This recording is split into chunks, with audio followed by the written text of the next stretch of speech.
pinakamaiinit na balita ngayong araw ng linggo. Iran's key nuclear enrichment facilities have been completely and totally obliterated.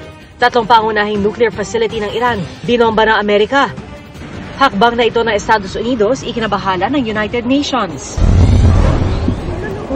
Nakakatakot. Metro Manila, naperwisyo ng malakas sa ulan at baha sa Magdamag. Kotse sa Zamboanga del Sur, tumaob matapos anong makatulog ang driver nito. Meu Deus do céu. Hot air balloon sa Brazil, nasunog at bumagsak.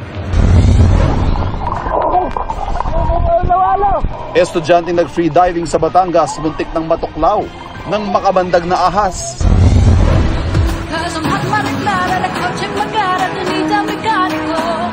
At Hot Maria Clara Chen ni Sanya Lopez, may iba't ibang version na.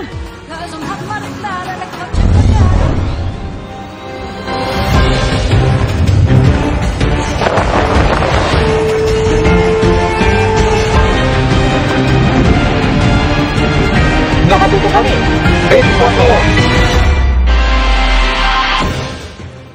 Hanggang dibdib, ang bahang idinulot ng malakas na ulan sa Barangay Santo Domingo sa Quezon City.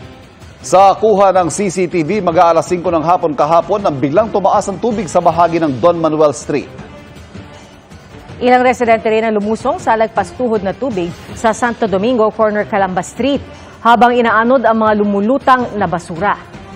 Sa bahagi ng Calamba, corner Don Pepe Street, isang lalaki ang lumusong sa abot dibdib na baha.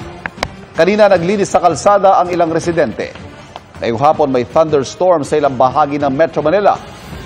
Ang iba pang balita, kaugnay ng lagay ng panahon, abangan maya-maya lang. Magandang hapon po. Direkta nang inatake ng Amerika ang Iran at tatlong nuclear facility ng Iran ang binomba ng US military ayon kay President Donald Trump. Kabilang dyan ang pasilidad na dahil nasa ilalim ng lupa ay tinarget ng bombang kayang bumaon at sumabog sa ilalim na Amerika lang daw ang meron. Nakatutok si Mav Gonzalez. The U.S. military carried out massive...